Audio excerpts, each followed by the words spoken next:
അന്ന് നിങ്ങൾ എനിക്ക് കിട്ടിയ തമിഴ്നാട്ടിലൊരു പുഴുവക്കത്ത് വെച്ചാണ്. ആ സമയം വെടിയേറ്റ് വീണമായി അവൻ അവിടെ എത്തുമെന്നൊന്നും ഞാൻ ചിന്തിച്ചില്ല. ഒരുപക്ഷെ മനസ്സിലെ കുറ്റബോധമാവാം കാരണം. പക്ഷെ നിങ്ങൾ മഹിയല്ലെങ്കിൽ അവനെവിടെ? അവൾ വിക്രമിനെ നോക്കി പറഞ്ഞു. കണ്ടുപിടിക്കണം. അവളുടെ കയ്യിൽ നിന്ന് ഫോൺ വാങ്ങിയൊരു നമ്പർ അവൻ ഡയൽ ചെയ്തു. അവൻ ഈ കോൾ വിളിക്കുന്ന സമയം മൈദേവന്റെ വീട്ടിൽ അവൻ്റെ അതേ രൂപമുള്ള ഫോട്ടോ അത്ഭുതത്തോടെ നോക്കുകയായിരുന്നു. ജനാലക്കരികിലിരുന്ന മൂർത്തി സുൽത്താൻ്റെ ജീവനെടുത്തു എന്ന് നിമിഷം ആലോചിക്കുകയായിരുന്നു. അണ്ണ, ഇത്ര സിമ്പിളായി അവനെ കൊല്ലാൻ കഴിയുമെന്ന് നിങ്ങൾ കരുതിയത് തന്നെ മണ്ടത്തരവല്ലേ? അവൻ പല്ലുകടിച്ച് പറഞ്ഞു. പെട്ടെന്ന് അയാളുടെ കരണം പുകയ്ക്കുന്ന ഒരടി മൂർത്തിയെ കയ്യിൽ നിന്നും അയാളുടെ കരണത്ത് വീണു. ഞങ്ങളുടെ ബുദ്ധി അലക്കാൻ ഒരു വാലാട്ടപ്പട്ടിക്ക് അവകാശമില്ല. ഒരു തവണ അവൻ രക്ഷപ്പെട്ടു എന്നും അവൻ രക്ഷപ്പെടില്ല. പുറപ്പെട്ടിട്ടുണ്ട് ഗൗരവ്. ഇത് അവസാന കളി. അതവന് വീട്ടിൽ കയറിയാണെങ്കിൽ അങ്ങനെ. അതിനും തയ്യാറായാണ് അദ്ദേഹം വരുന്നത്. ഗൗരവ് പിന്നെ അവൻ്റെ ജനറൽ. ഇന്ന് വരെ ആരും അറിയാത്ത the real villain in this game. Murthy അയാളുടെ വാക്ക് കേട്ട് അന്തം വിട്ട് നിന്നു. സുൽത്താൻ നടന്ന സംഭവങ്ങളെല്ലാം തന്നെ ഫോണിലൂടെ അറിഞ്ഞു. അവനെല്ലാം കേട്ട് സ്തംഭിച്ചു നിന്നു. എന്താ വിക്രം, എന്തു പറ്റി? മഹി, അവൻ ഇപ്പോഴുമില്ലേ? അവൻ മരിക്കില്ല. എന്നെ നോവിച്ചിട്ടില്ലെങ്കിലും അവൻ എന്നെ സ്നേഹിച്ചിരുന്നു. ഈ നന്ദു ഇവിടെ ഉള്ളപ്പോൾ അവൻ എങ്ങോട്ടും പോവില്ല. അവൾ അലമുറയിട്ടുകൊണ്ട് പറഞ്ഞു. അതെ, താൻ പറഞ്ഞത് ശരിയാണ്. അവൻ ഇങ്ങോട്ട് പോയിട്ടില്ല. അവൻ എവിടം വരെ എന്നാണോ ഞാൻ ആഗ്രഹിച്ചത് അവിടെ തന്നെ അവൻ എത്തി. വിക്രം പറയുന്നതൊന്നും മനസ്സിലാവാതെ നന്ദു കണ്ണു തുറിച്ചു നിന്നു. എന്താ വിക്രം, എന്താ പറയുന്നത്? അവൾ ആശ്ചര്യത്തോട് ചോദിച്ചു. അതെ, അവനിപ്പോൾ എൻ്റെ വീട്ടിലുണ്ട്. അവനെ അന്ന് ചതിയിലൂടെ വീഴ്ത്തിയത് ഗൗരവ്. ആ ആഴമുള്ള ഗർത്തത്തിലേക്ക് അവൻ വീണു പോയെങ്കിലും നദിയിൽ വീണവൻ ഒടുവിൽ ചെന്ന് പെട്ടത് ഡോക്ടർ സംഘത്തിൽ പെട്ടവരുടെ കയ്യിലാണ്. അവർ ഞാനാണെന്ന് തെറ്റിദ്ധരിച്ച് അവനെ ചെന്നൈയിലേക്ക് അയച്ചു. ഇപ്പോൾ അവൻ അവിടെയുണ്ട്, എൻ്റെ വീട്ടിൽ. വിക്രം പറഞ്ഞത് ഒരു അത്ഭുതത്തോടെയാണ് അവൾ കേട്ടത്. എങ്കിൽ നമുക്ക് അങ്ങോട്ട് പുറപ്പെടാം. അവൾ ഉത്സാഹത്തോടെ ചാടിയിറങ്ങി. ഇവിടെ ഒരു കണക്ക് തീർക്കാനുണ്ട്. അത് കഴിഞ്ഞ് പോവാം എൻ്റെ മണ്ണിലേക്ക്. അവൻ കണക്ക് കൂട്ടി വെച്ചതുപോലെ പറഞ്ഞു. മനസ്സിലായി വിക്രം. പക്ഷേ അവൾ ഇവിടെ ഉണ്ടെന്ന് എന്താണ് ഉറപ്പ്? അവൾ സംശയം ചോദിച്ചു. ഇത്രയും ദിവസം ഉറങ്ങിക്കിടക്കുകയാണെങ്കിലും എനിക്കൊരു ഫോൺ കോളിലെല്ലാം കണ്ടുപിടിക്കാൻ സാധിക്കും. അവൻ വീണ്ടും ഫോൺ എടുത്തൊരു നമ്പർ ഡയൽ ചെയ്തു. ദേവേട്ട, ഞാൻ വിക്രം, നിങ്ങളുടെ സുൽത്താൻ. അവൻ എൻ്റെ മഹിയാണ്. ഞാനിപ്പോൾ പോണ്ടിച്ചേരിയിലുണ്ട്. അവിടെ ഈ ഗൗരിയുടെ സ്ഥലം ഇവിടെ എവിടെയോ ആണെന്ന് ഏട്ടത്തി പറഞ്ഞിട്ടുണ്ട്. ഇവിടെ നമ്മുടെ ആളുകളെ ഒന്ന് കണക്ട് ചെയ്തു തരണം. അവൻ പക കണ്ണുകൾ നിറച്ചുകൊണ്ട് പറഞ്ഞു. നമ്മുടെ ആളുകളെല്ലാം വിവരങ്ങളും കൊണ്ട് അവിടെ എത്തും. ലൊക്കേഷൻ അയക്ക്. അപ്പുറം ദേവേടിൻ്റെ സ്വരത്തിൽ തൻ്റെ 2 അനിയന്മാരെ കിട്ടിയ സന്തോഷമായിരുന്നു. അപ്പം എനിക്കൊരു ചേട്ടനുണ്ടോ? ഇതെല്ലാം ഒരു കണക്കഥ പോലെ എനിക്ക് തോന്നുന്നത്. മൈ ബെഡിൽ ഇരുന്നു കൊണ്ട് തൻ്റെ മുന്നിൽ നിന്ന് ദേവൻ്റെയും അശ്വതിയുടെയും മുഖത്ത് നോക്കി പറഞ്ഞു. അതെ വിക്രം, അവൻ നിന്റെ ചേട്ടനാണ്. നിനക്കിതുവരെ പറ്റിയ തെറ്റുകളെല്ലാം ഞങ്ങൾക്കറിയാം. നിന്റെ ഉള്ളിലെ മരുന്നാണ് അതിനെല്ലാം കാരണം. അവൻ ആ ഗൗരവ്, അവൻ നിന്റെ അമ്മയുടെ മരണത്തിന് കാരണമായ ആ സ്ത്രീയുടെ മകനാണ്. നിന്നെ തിരിച്ചു ജീവിതത്തിലേക്ക് കൊണ്ടുവരാനാണ് അവൻ ഇത്രയുമൊക്കെ ചെയ്തത്. ദേവന്റെ വാക്കുകൾ മഹിയുടെ കണ്ണുകളിൽ നിന്ന് കണ്ണുനീർ വീഴ്ത്തി. ചെയ്തതെല്ലാം തെറ്റായിരുന്നു. ചാരു, വിക്കി, നന്ദു എല്ലാവരും എൻ്റെ നല്ലതിനു വേണ്ടി ആഗ്രഹിച്ചവർ. എല്ലാവരെയും ഈ കൈകൊണ്ട് തന്നെ ഞാൻ. അവൻ കുറ്റബോധത്താൽ പിടഞ്ഞു. മനുഷ്യന് ചിലപ്പോൾ തെറ്റുകൾ സംഭവിക്കാം. പശ്ചാത്താപത്തേക്കാൾ വലിയ പാപം പരിഹാരമില്ല. ഗൗരവ്, അവൻ അവസാനിച്ചാൽ മാത്രമേ നിനക്കിനി സ്വസ്ഥമായി ജീവിക്കാൻ സാധിക്കൂ. അതിൽ നിങ്ങൾ 2 പേരും ഒരുമിക്കണം. അശ്വതിയുടെ വാക്കുകൾ അവന് ആശ്വാസവും ആവേശവും നൽകി. എനിക്ക് കാണണം എൻ്റെ ഏട്ടനെ. ഇനി ആ ഇരുട്ട് നിറഞ്ഞ ജീവിതം എനിക്ക് വേണ്ട. അവൻ്റെ ഉള്ളിലെ ചെകുത്താൻ അവനെ വിട്ടു പോയെന്ന് അവൻ്റെ കണ്ണുകളിൽ നിന്ന് വ്യക്തമായിരുന്നു. അവൻ വരും ഈ മണ്ണിൽ. ഇവിടെയാണ് അവസാനത്തെ കളി. പക്ഷെ തീർക്കേണ്ട ഒരു പഴയ കണക്കുണ്ട്. ഖത്തർ തീർത്ത് ഈ മണ്ണിൻ്റെ സുൽത്താൻ വരും. ദേവൻ ഇത് പറയുമ്പോൾ പോണ്ടിച്ചേരിയിലെ ഒരു കാടിനകത്തുള്ള ഒരു വുഡ് ഹൗസിൽ ലക്ഷ്യമാക്കി വിക്രമിൻ്റെ മഹേന്ദ്ര താർ പാറുകയായിരുന്നു. വുഡ് ഹോസ്റ്റലിനുള്ളിൽ തനിക്ക് കിട്ടിയ 10 കോടിയുടെ കെട്ടുകൾ കണ്ട് തലോടിയിരിക്കുകയായിരുന്നു ഗൗരി. മേഡം, ആ സുൽത്താൻ മേഡത്തിനെ സ്നേഹിച്ചിട്ടും എന്തിനാണ് അവനെ കൊല്ലാൻ കൂട്ടുനിന്നത്? അവൾക്ക് കാവൽ നിന്നിരുന്ന 4 പേരിൽ ഒരാൾ ചോദിച്ചു. സ്നേഹം, ആത്മാർത്ഥ സ്നേഹം. എനിക്കതിനൊന്നും സമയമില്ല ഹക്കീം. ഞാൻ അവിടെ കയറിയത് തന്നെ അവിടെയുള്ള പഞ്ചലോഹ വിഗ്രഹം അടിച്ചു മാറ്റാനായിരുന്നു. അന്ന് മൂർത്തിയുടെ അനിയൻ എൻ്റെ മാനത്തിന് വില പറഞ്ഞപ്പോൾ അവനോട് എതിർത്തത് എൻ്റെ മനസ്സിലെ വ്യക്തമായ ലക്ഷ്യങ്ങൾ വെച്ചാണ്. എൻ്റെ മാനമൊഴികെ മറ്റൊന്നും ഞാൻ ക്യാഷിന് മുന്നിൽ വിൽക്കും. പക്ഷേ ഗൗരവ്, അവൻ അതിലും വലിയൊരു ഓഫർ തന്നു. സുൽത്താൻ്റെ നെഞ്ചിൽ ഒരു കത്തി കുത്തിയിറക്കി.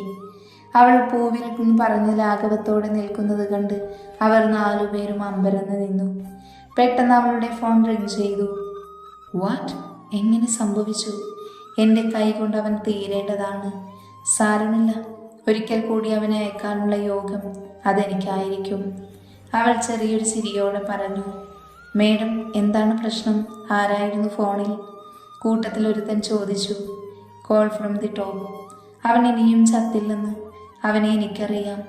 ഈ സമയം ഇവിടെ എത്തിക്കാണും.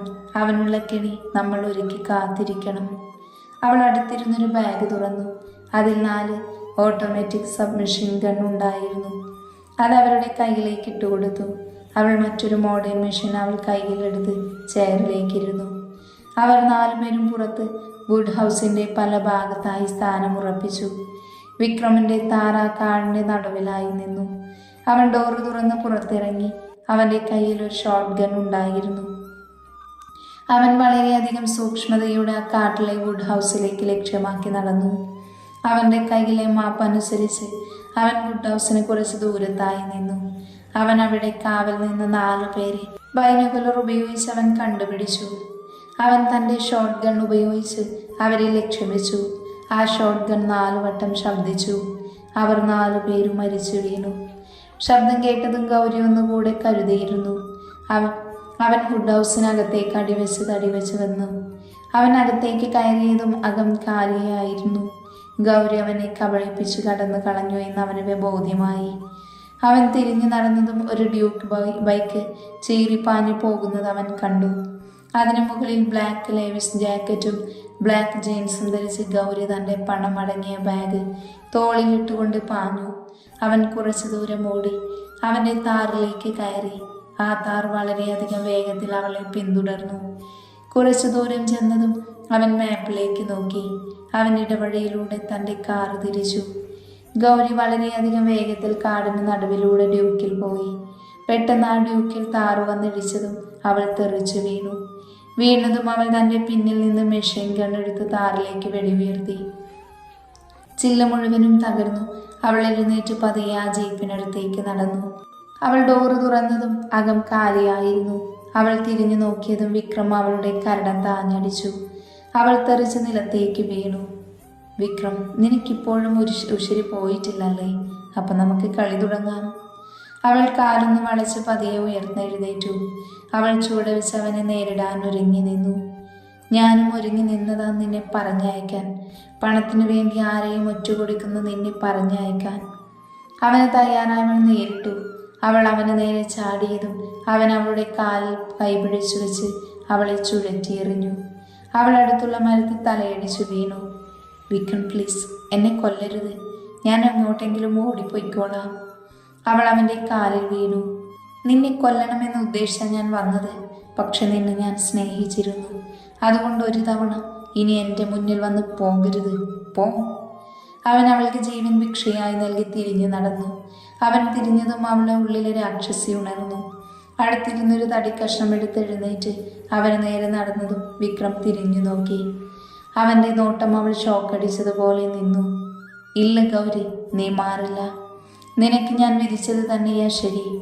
പോ, ഈ ലോകത്ത് നിന്ന് തന്നെ. അവൻ തൻ്റെ ജാക്കറ്റിന് പിന്നിൽ നിന്നും ആ ഷോട്ട് ഗൺ എടുത്ത് വെടി ഉയർത്തി. അവൾ ബുള്ളറ്റ് ഏറ്റു മരത്തിൻ്റെ തടിയിൽ തറച്ചിരുന്നു. മാൻ പ്രപ്പോസ്, ഗോഡ് ഡിസ്പോസ്. അത്രയും പറഞ്ഞവൻ തിരിഞ്ഞു നടന്നു. അവൻ്റെ താർ നന്ദനെയും കൊണ്ട് ചെന്നൈയിലേക്ക് പുറപ്പെട്ടു. വിക്രം, മഹി, അവൻ എന്നോട് എങ്ങനെ റിയാക്ട് ചെയ്യുമെന്ന് എനിക്കറിയില്ല. എനിക്ക് നല്ല പേടിയുണ്ട്. നന്ദ വിരലുകൾ ബലമായി പിടിച്ചുകൊണ്ട് പറഞ്ഞു. പേടിക്കാതിരിക്കുന്ന നന്ദു. ഒരു തവണ മരണത്തിൽ നിന്ന് രക്ഷപ്പെട്ടവനാണ് എൻ്റെ അനുജൻ. അവൻ മാറും, സാധാരണ ജീവിതത്തിലേക്ക് തിരിച്ചു വരും. നന്ദു, നീ അവനെ സ്നേഹിക്കണം. നിന്റെ ഇപ്പോഴത്തെ അവസ്ഥയെ അറിഞ്ഞ് നിന്നെ നിർബന്ധിക്കുകയല്ല. പക്ഷെ നീ അവൻ്റെ ജീവിതത്തിലേക്ക് വന്ന് അവൻ നല്ലൊരു മനുഷ്യനായി മാറും. അവനത് പറയുമ്പോൾ ഇരുവരുടെയും കണ്ണുകൾ നിറയുന്നുണ്ടായിരുന്നു. അവൻ അന്ന് എന്നോട് ചോദിച്ചതും എനിക്ക് കൊടുക്കാൻ സാധിച്ചില്ല. ഒരുപക്ഷെ ഈ ജന്മം അവൻ്റെ കൂടെയായിരിക്കും ഞാൻ ജീവിക്കേണ്ടത്. അതുകൊണ്ട് ഞാൻ ഇനി മഹിയുടെ മാത്രം നന്ദുവാണ്, ആ രാവണൻ്റെ ജാനകി. അവൾ തൻ്റെ മുഖത്ത് കണ്ണുനീർ തുടച്ച് കണ്ണാടിയിലേക്ക് നോക്കി. അവരുടെ താറ് ചെന്നൈ ലക്ഷ്യമാക്കി നീങ്ങിക്കൊണ്ടിരുന്നു. കാട്ടിലെ വുഡ് ഹൗസിന് ചുറ്റും ഗൗരവിൻ്റെ ഗാർഡ്സ് നിരന്നു നിന്നു. ഗൗരവിൻ്റെ റേഞ്ച് റോവർ കാട്ടിലെ നടുവഴിയിലൂടെ പൊടി പറപ്പിച്ചുകൊണ്ട് വുഡ് ഹൗസിലേക്ക് മുന്നിൽ വന്നു നിന്നു. അവനൊരു ബ്ലാക്ക് ഗുച്ചി ജാക്കറ്റും ബ്ലാക്ക് പാൻസും ധരിച്ച് പുറത്തേക്ക് ഇറങ്ങി. ബോസ്, എല്ലാവരും തീർന്നു. പുലിയുടെ ആക്രമണം പോലെയുണ്ട് ഇവിടെ നോക്കുമ്പോൾ, അവിടെ നിന്ന് ഗാർഡ്സ് ഒരാൾ പറഞ്ഞു. പുലിയുടെ ആക്രമണം പോലെയല്ല, ആക്രമിച്ചത് പുലി തന്നെയാണ്, വിക്രം എന്ന സുൽത്താൻ. അവൻ ഇനിയും മരിച്ചിട്ടില്ല. അനിയൻ്റെ അടുത്തേക്ക് അവനെ അന്ന് അയച്ചപ്പോൾ ഇടയ്ക്ക് വെച്ച പ്രാണൻ അവനെ തിരിച്ചു പിടിച്ചു. ഇനി ഒരു തവണ പിഴക്കില്ല. തൻ്റെ ചുണ്ടിലിരുന്ന് സിഗരറ്റ് നിലത്തേക്ക് അരച്ചുകൊണ്ട് അവൻ പറഞ്ഞു. സർ, ചെന്നൈയിൽ നിന്ന് മൂർത്തി വിളിച്ചിരുന്നു. അയാൾ ഫോൺ ഗൗരവിന് നൽകിക്കൊണ്ട് പറഞ്ഞു. ഹലോ. അന്ന് വിക്രം അവൻ സാവല്ലേ, ഇപ്പോഴും ഉയിരോടെ താനിരിക്ക്. മൂർത്തി വെപ്രാവളത്തിൽ പറഞ്ഞു. എനിക്കറിയാം മൂർത്തി, അവൻ ജീവനോടെ ഉണ്ടെന്ന് അറിയിക്കാൻ എനിക്കൊരു സൂചന തന്നിട്ടുണ്ട്. ഗൗരി അവൻ്റെ നെഞ്ചിൽ കടാര ഇറക്കിയവൾ. അവളെ അവൻ തീർത്തു. ഇപ്പോൾ ആ മണ്ണ് ലക്ഷ്യം വെച്ച് ഇറങ്ങി കാണും. അയാൾ ഒരു അസുരചിരിയോട് പറഞ്ഞു. സർ, അതെപ്പോഴും മുടിയും? മൂർത്തി പറഞ്ഞതും ഗൗരവിൻ്റെ കൈകൾ വിറച്ചു. മഹീരാവണൻ. ആ പേര് ഗൗരവിൻ്റെ ചുണ്ടിൽ നിന്ന് വീണതും ആ കാട്ടിൽ വല്ലാത്തൊരു കൊടുങ്കാറ്റ് വീശി. മൂർത്തി ഒന്നും മനസ്സിലാവാതെ അവനോട് ചോദിച്ചു. അതെ, ഞാൻ പറഞ്ഞിട്ടില്ലേ തന്നോട്, എൻ്റെ രക്തത്തിൽ പിറന്ന ഒരുത്തൻ. അവൻ ഒരുത്തനല്ല, 2 പേര്. ഒന്ന് അവിടെ വിക്രം, മറ്റവൻ ബാംഗ്ലൂരിലെ മഹീന്ദ്രൻ, എൻ്റെ പഴയ ബോസ്. അവൻ്റെ നെഞ്ചിൽ വെടിയുതിർത്തിയാണ് ഈ സാമ്രാജ്യം ഞാൻ എൻ്റേതാക്കിയത്. ഇനി അതാർക്കും ഞാൻ വിട്ടുകൊടുക്കില്ല. അത് എൻ്റെ ജനലിൻ്റെ തീരുമാനമാണ്. അവൻ പറഞ്ഞു. മൂർത്തി ഞെട്ടിത്തരിച്ചു. സാർ, അപ്പോൾ ഇങ്ങുള്ളത് മഹീരാവണനാ? അയാൾ തൻ്റെ നെറ്റിയിൽ ഒലിച്ചിറങ്ങിയ വിയർപ്പ് തുടച്ചുകൊണ്ട് ചോദിച്ചു. അവൻ രാവണനാണെങ്കിൽ ഇവിടെയുള്ളത് സാത്താനാണ്. രാവണൻ കുറച്ച് കരുണ ഉണ്ടായിരുന്നു. പക്ഷെ എൻ്റെ ബോസ് കരുണ എന്ന വാക്കിൻ്റെ അർത്ഥം പോലും അറിയാത്തവനാണ്. ആ കൗരവപടയും ദേവരാജനും സുൽത്താനും പിന്നെ മഹീരാവണനും the real hero of the story. എല്ലാവരും അവസാനിക്കും ഒരു കെണിയിൽ. അയാൾ പറഞ്ഞു തീർന്നതും അവിടെ ഒരു ബ്ലാക്ക് മെഴ്സിഡസ് വി ക്ലാസ് വന്നു നിന്നു. അതിൻ്റെ റിയർ ഡോർ തുറന്നതും ഒരു വീൽ ചെയറിലിരുന്നൊരു വ്യക്തി പുറത്തേക്ക് ഇറങ്ങി. ഒരു വെളുത്ത കോട്ടും സ്യൂട്ടും പാൻസും ധരിച്ച്, മുട്ടറ്റം നരച്ച മുടി, മുഖത്ത് റൈബൻ കൂളിംഗ് ഗ്ലാസ്, 2 കാതുകളിൽ സ്വർണത്തിൽ പണിത കടുക്കൻ. അയാളുടെ 2 കൈകളിലും സിംഹത്തിൻ്റെ മുഖം സ്വർണത്താൽ കൊത്തിവെച്ച മോതിരങ്ങൾ ഉണ്ടായിരുന്നു.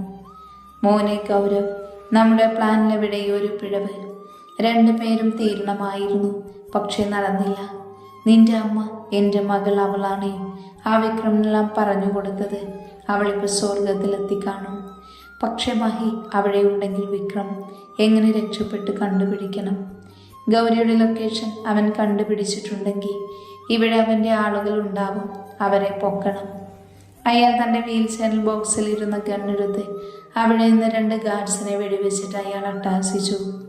ശരി ദാദാ, ഇനി നേരിട്ടുള്ള കളി, അവസാനത്തെ കളി. അവരുടെ നമ്മളും ഈ അവസാന കളിയിൽ അറിയാം. അവൻ മുന്നോട്ട് നടന്നുകൊണ്ട് പറഞ്ഞു. അവരെല്ലാവരും വാഹനങ്ങളിൽ കയറി. വാഹനങ്ങളെല്ലാം പോയി കഴിഞ്ഞതും ആ വുഡ് ഹൗസ് അഗ്നിക്കിരയായി. ചെന്നൈയുടെ ബോർഡർ കടന്ന് വിക്രമിൻ്റെ താറു വാങ്ങു. ദേവരാജൻ്റെ വീടിന് കവാടം കടന്ന് ആ താറു വന്നു നിന്നു. സുൽത്താൻ. അവിടെ കൂടി നിന്ന കൗരവപട ആർപ്പ് വിളിച്ചു. അവൻ പുറത്തിറങ്ങിയതും ആ കൗരവപട അവൻ്റെ ചുറ്റും കൂടി. ദേവൻ്റെയും അശ്വതിയുടെയും കണ്ണുകൾ നിറഞ്ഞൊഴുകി.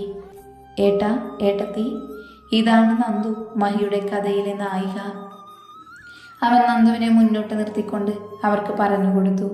ദേവരാജനും അശ്വതിയും മുന്നിൽ നിന്ന് മാറിയതും നിറകണ്ണുകളോടെ വീൽ ചെയറിൽ ഇരിക്കുന്ന മഹിയെ കണ്ട് നന്ദു പൊട്ടിക്കരഞ്ഞു. നന്ദു അവൻ്റെ അടുത്തേക്ക് ഓടി. അവൻ്റെ മുന്നിലെത്തിയതും അവൾ ഷോക്കടിച്ചതുപോലെ നിന്നു. മഹി, അവൾ നിറകണ്ണുകളോട് അവൻ്റെ പേര് വിളിച്ചു. നന്ദു, ഞാൻ ചെയ്ത തെറ്റുകൾ മാപ്പർഹിക്കുന്നില്ല. എങ്കിലും എൻ്റെ നെഞ്ചിലെ മുറിവുകൾ ഉണങ്ങാൻ എനിക്ക് മാപ്പ് തരണം നീ. അവൻ തലകുനിച്ചുകൊണ്ട് പറഞ്ഞു. അവൻ്റെ കണ്ണിൽ നിന്ന് ഉതിർന്ന കണ്ണുനീർ നന്ദുവിൻ്റെ തള്ളവിരൽ പതിച്ചു. ഇല്ല മഹി, ഇതൊന്നും നിന്റെ തെറ്റില്ല. നിനക്ക് സംഭവിച്ചതെല്ലാം വിക്രം എന്നോട് പറഞ്ഞു. ഗൗരവ്, അവൻ വിഷമാണ്. അവൻ്റെ പുറകിൽ മറ്റൊരു ശക്തിയുണ്ട്. ഇതുവരെ ഈ കഥയിൽ സാന്നിധ്യമില്ലാതിരുന്ന ഒരാൾ. അയാളാണ് എൻ്റെ അച്ചുവേട്ടനെയും ഇല്ലാതാക്കിയത്. അവളത് പറയുമ്പോൾ കണ്ണിൽ പകയുടെ കനൽ നിറഞ്ഞിരുന്നു. അവൻ്റെ കണ്ണുകൾ വിക്രമിന് നേരെ തിരിഞ്ഞു. ഏട്ടാ, എനിക്ക് വേണ്ടി ഞാൻ അറിയാതെ ഒരുപാട് പൊരുതിയല്ലേ. അവൻ്റെ കണ്ണുകളിൽ തൻ്റെ സഹോദരനെ കണ്ടെത്തിയ സന്തോഷം നിറഞ്ഞിരുന്നു. മഹി ജനിച്ച ഉടനെ വേർപിരിഞ്ഞെങ്കിലും നമ്മളൊരു ചോരയല്ലേ. നിന്നെക്കുറിച്ച് വൈകിയാണ് അറിഞ്ഞതെങ്കിലും നിന്നെ മാറ്റിയെടുക്കാനുമായിരുന്നു എനിക്ക്. ഇപ്പം നിന്റെ ഈ കണ്ണുനീരിൽ നിന്ന് വ്യക്തമാണോ നിന്റെ മാറ്റം? അവൻ ചിരിച്ചുകൊണ്ട് മഹിയുടെ അടുത്തേക്ക് വന്നു നിന്നു. ഏട്ടാ, അവരെല്ലാവരും ഇല്ലാതാക്കണം. ഇനി ആ ചോര പുരണ്ട സ്വത്തോ പണമോ ഒന്നും വേണ്ട. ഇവിടെ ഏട്ടൻ്റെ കൂടെ ജീവിച്ചാൽ മതി എനിക്ക്. പക്ഷേ അതിന് അവനില്ലാതാവണം. അവൻ നിസ്സഹായതയോട് പറഞ്ഞു. അതേ മഹി, എൻ്റെ ഊഹം ശരിയാണെങ്കിൽ അവർ നമ്മളെ തേടി പുറപ്പെട്ടിട്ടുണ്ടാവും. പിന്നെ ഇവിടെ ഞങ്ങൾ മാത്രമല്ല, നിന്റെ നന്ദു ഇവളും ഉണ്ട് നിനക്ക് കൂട്ടായി. അതേ മഹി, ഇവൾ ഇന്ന് നിന്റെ പെണ്ണാണ്. നിങ്ങൾ കുറച്ച് സംസാരിക്ക് ഏട്ടാ, നമുക്കങ്ങോട്ട് മാറാം. അവൻ അവരെയും കൂട്ടി മാറി നിന്നു. നന്ദു, വേണ്ട നന്ദു, ഞാനൊരു തിന്മയാണ്. നിനക്ക് ഞാൻ ചേരില്ല. നിന്നോട് ഇനി ഒരു പാപം കൂടി വയ്യെനിക്ക്. അവൻ പശ്ചാത്താപത്തോട് പറഞ്ഞു. നീ മാത്രമല്ല മഹി, എല്ലാവരും തെറ്റ് ചെയ്തിട്ടുണ്ട്. ഇതെൻ്റെ തീരുമാനമാണ്. ഈ ജീവിതത്തിൽ ഇനി നിനക്ക് വെളിച്ചം പകരാൻ ഞാനുണ്ട്. അവൾ അവനെ ചേർത്ത് പിടിച്ചുകൊണ്ട് പറഞ്ഞു. ആ സമയം അവൻ്റെ കണ്ണുകൾ ചിരി തൂങ്ങി നിൽക്കുന്ന അവൻ്റെ അമ്മയുടെ മുഖം തെളിഞ്ഞു നിന്നു. അതെ സർ, സുൽത്താൻ്റെ കൂടെ ഒരു പെണ്ണുണ്ടായിരുന്നു. പേരൊന്നും ഞങ്ങൾക്കറിയില്ല. ഈ ഫോട്ടേജിൽ അവർ ചിത്രമുണ്ട്. ഒരു പെൻഡ്രൈവ് കൈമാറിയതും മുട്ടുകുത്തിന്ന ആ വ്യക്തിയുടെ നെറ്റിയിൽ ഒരു ചുവന്ന് പൊട്ടുകുത്തിയ പാട് പതിപ്പിച്ചുകൊണ്ട് ഒരു ബുള്ളറ്റ് പാഞ്ഞുപോയി. ജനറൽ ഗൗരവും ആ വീഡിയോ കണ്ടു. ഗൗരവ് പണ്ട് മമ്മൂട്ടിയുടെ ഒരു സിനിമയിൽ പറഞ്ഞത് ഓർമ്മയില്ലേ? വന്നവരും നിന്നവരുമെല്ലാം ഒന്നായി. അപ്പോൾ ഒരു കാര്യം ഉറപ്പിക്കാം, നമ്മളാണ് വില്ലന്മാർ. എന്നെ അവർ ഒട്ടും പ്രതീക്ഷിക്കില്ല, പ്രത്യേകിച്ച് മഹി. അവൻ്റെ കുത്താണ് എന്നെ ഈ വീൽ ചെയറിൽ ഇരുത്തിയത്. ഇനി നമുക്ക് എല്ലാ കണക്കുകളും തീർക്കണം. എന്നിട്ട് നമ്മുടെ സാമ്രാജ്യം വീണ്ടും വളർത്തണം. അയാൾ വീൽ ചെയറിൽ കൈയമർത്തിക്കൊണ്ട് പറഞ്ഞു. Yes grandpa, the final war is on, let's move. അവർ ആ ഹോട്ടലിൽ നിന്ന് പുറത്തേക്ക് ഇറങ്ങി. അവരുടെ 5 വാഹനങ്ങൾ ആ ഹോട്ടൽ ഗേറ്റ് കടന്നു പോയി. അവർ പോയതും സെക്യൂരിറ്റി ഉള്ളിൽ നിന്ന് നോക്കി. അവിടെ ജോലി ചെയ്ത 30 പേര് മരിച്ചു കിടക്കുന്നത് കണ്ട് അയാൾ ഞെട്ടിത്തരിച്ചു. ആ ചെറിയ ഹോട്ടൽ അഗ്നിക്കിരയായി. അവരുടെ വാഹനങ്ങൾ ചെന്നൈ ലക്ഷ്യം വെച്ച് കുതിച്ചു. എടാ മൂർത്തി, താൻ ഇതുവരെ കാണാൻ ആഗ്രഹിച്ച മുഖമില്ലേ? നിന്റെ ഉടയോൻ്റെ മുഖം. ആ ഉടയോനാണ് വരുന്നത്. ഞാൻ തന്നെ ബലരാമൻ ആചാര്യ. നിയമത്തിനും രാജതർക്കൾക്കും മേലെ പറക്കുന്ന കഴുകൻ ഇസാ മുഹമ്മദ് ഗരുഡനാഥനെല്ലാം എൻ്റെ വാലാട്ടികൾ. അവന്മാരെല്ലാം ജീവിച്ചിരുന്നാൽ എനിക്ക് ആപത്താണ് എന്ന് തോന്നിയപ്പോൾ ഞാൻ തന്നെ അവരെ പറഞ്ഞു വിട്ടു. എൻ്റെ കയ്യിൽ ഞാൻ ആയുധം എടുത്തിട്ടില്ല. ബുദ്ധിയാണ് എൻ്റെ ആയുധം. പക്ഷെ ഒരു തവണ പിഴച്ചു അവരുടെ കാര്യത്തിൽ. അതെനിക്ക് തിരുത്തണം. എല്ലാം ഒരുക്കി വെച്ചു. ഞങ്ങൾ വരികയാണ് ആ മണ്ണിലേക്ക്. തൻ്റെ സീറ്റിനറ്റത്തിരുന്ന അശ്രയിലേക്ക് സിഗരറ്റിൻ്റെ ചാരം തൊട്ടിട്ട് അയാൾ ഫോണിലൂടെ പറഞ്ഞു. അയാൾ പറയുമ്പോൾ ദേഹമാസകലം വിയർത്തൊലിക്കുന്നുണ്ടായിരുന്നു. നെറ്റിയിലെ കുങ്കുമപ്പൊട്ട വിയർപ്പിൽ അലിഞ്ഞു പോയിരുന്നു. അവിടെ ഞങ്ങളെത്തിയ 1 മണിക്കൂറിനുള്ളിൽ നമ്മൾ പ്ലാൻ ചെയ്ത പോലെ മാളിലും ഹോസ്പിറ്റലിലും ഒരേ സമയം ബ്ലാസ്റ്റ് നടക്കണം. ആ സമയം നമ്മുടെ സാധനങ്ങൾ കയറ്റിയ വണ്ടികൾ ആംബുലൻസ് എന്ന വ്യാജേനെ ഇങ്ങോട്ടെത്തും. നമ്മൾ നിൽക്കുന്ന location. That's the plan. Acharya ഫോണിലൂടെ പറഞ്ഞതെല്ലാം അവർ ശ്രദ്ധയോടെ കേട്ടിരുന്നു. അയാൾ തൻ്റെ വിയർപ്പ് തുടച്ചുകൊണ്ട് പറഞ്ഞു. ഗൗരവ്, ഇന്നവർ അവസാനിക്കും. മാത്രമല്ല, ഇന്ത്യയിൽ പലയിടത്തു നിന്ന് നമ്മൾ കവർന്ന വിഗ്രഹങ്ങൾ, നമ്മുടെ 3000 കോടിയുടെ ഡ്രഗ്സ്, അതും ഇവിടെ എത്തും. അതും കഴിഞ്ഞാൽ നിനക്ക് പട്ടാഭിഷേകം. ഇവിടെയല്ല, സമ്പന്നരുടെ നാട്ടിൽ, ലണ്ടനിൽ. അവിടെ നിനക്കൊരു സുവർണ സിംഹാസനം കാത്തിരിക്കുന്നുണ്ട്. നീ അതിലിരിക്കുന്നത് എനിക്ക് കാണണം. അയാൾ തന്റെ കൊച്ചുമകനെ നോക്കി പറഞ്ഞു. ദാദാ, ഞാനും കാത്തിരിക്കുന്നത് അതിനു വേണ്ടിയാണ്. അവരുടെ അവസാനം എൻ്റെ ഉദയവും. അവർ പ്രാണൻ വിടുന്ന സമയം. ഇത്രയും നാൾ ആ സാമ്രാജ്യത്തിൻ്റെ കാവൽക്കാരനായിരുന്നു ഞാനിന്ന് ആ സാമ്രാജ്യത്തിൻ്റെ അധിപതി. അവനൊരു ആത്മവിശ്വാസത്തോടുകൂടി പറഞ്ഞ ചെയറിലേക്ക് പിന്നിലേക്കിരുന്നു. ദേവരാജനും മഹിയും സുൽത്താനും അവരുടെ കൗരവപ്പടയും നൂതന ആയുധങ്ങൾ ചെക്ക് ചെയ്തുകൊണ്ടിരിക്കുവാണ്.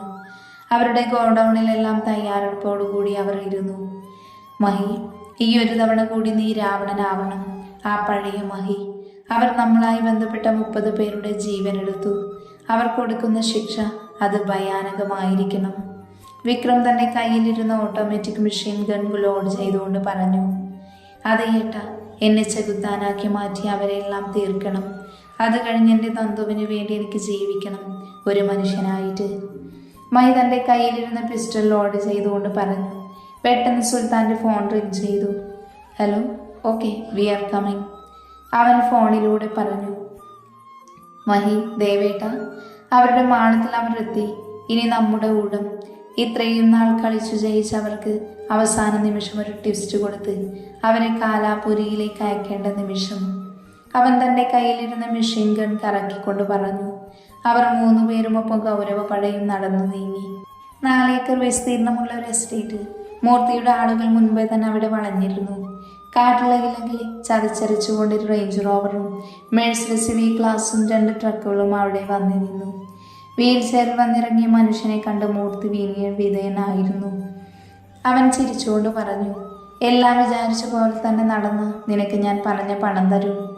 അയാൾ തന്റെ സിഗരറ്റിലെ കനൽ ആശ്രയിലേക്ക് തട്ടിക്കൊണ്ട് പറഞ്ഞു. അരമണിക്കൂറിന് ശേഷം കാടിലേക്ക് 2 ആംബുലൻസുകൾ വന്നു നിന്നു. ഗാർഡ്സ് എല്ലാം വളരെ ശ്രദ്ധയോടെ നിന്നു. ഗൗരവ് പുറത്തേക്ക് വന്നു. അവൻ ഗാർഡ്സിനോട് ആ വണ്ടികൾ ചെക്ക് ചെയ്യാൻ ആംഗ്യം കാണിച്ചു. 2 വണ്ടികളുടെ അടുത്തേക്ക് 4 ഗാർഡ്സ് വീതം ചെന്ന് നിന്നു.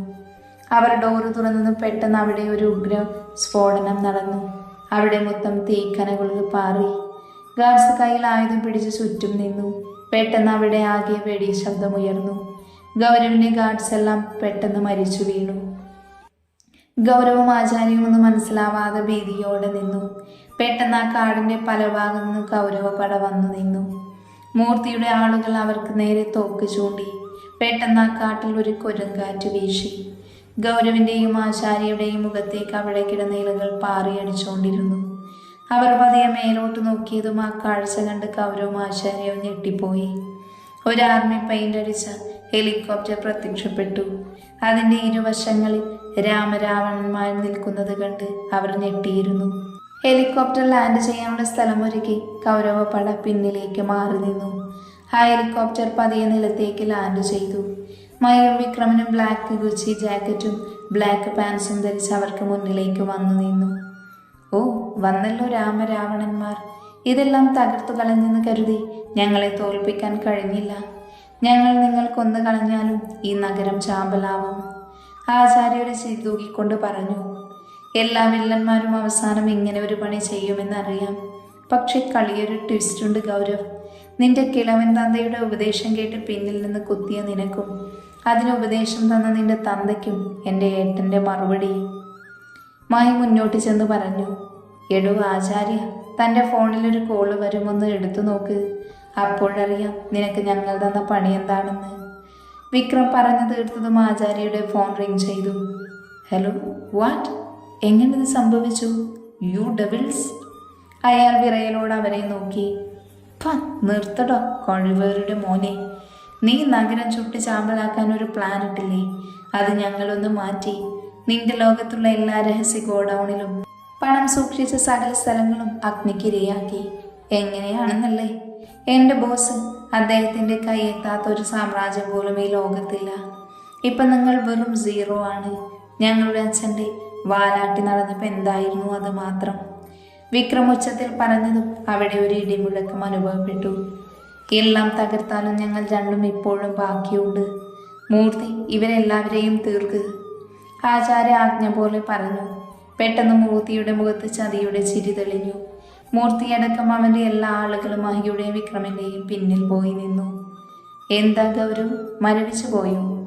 നീ വിധിച്ച വിത്ത് നീ തന്നെ കൊയ്യണം. ചതിയിലൂടെ എല്ലാം സ്വന്തമാക്കാൻ ഒരുങ്ങിയ നിങ്ങൾക്ക് അതേ നാണയത്തിലുള്ളൊരു മറുപടി. ഇനി നിങ്ങൾക്ക് മരണം മാത്രമാണ് അഭയം, വെറും മരണമല്ല. ഇനിയുള്ള നിമിഷം മരണത്തെ മുഖാമുഖം കാണാനുള്ള അവസരം. സ്തംഭിച്ചു നിൽക്കുന്നവരെ രണ്ടുപേരെയും ആ എസ്റ്റേറ്റിനകത്തേക്കിട്ടു. എസ്റ്റേറ്റ് മൊത്തത്തിൽ പൂട്ടി. മൂർത്തി, ഇനി നിനക്കൊരവസരമില്ല. Last chance. ഇനി എല്ലാ തെറ്റുകളും അവസാനിപ്പിച്ച് നല്ലൊരു ജീവിതം, അതാണ് ഇനി നിനക്കുള്ള വഴി.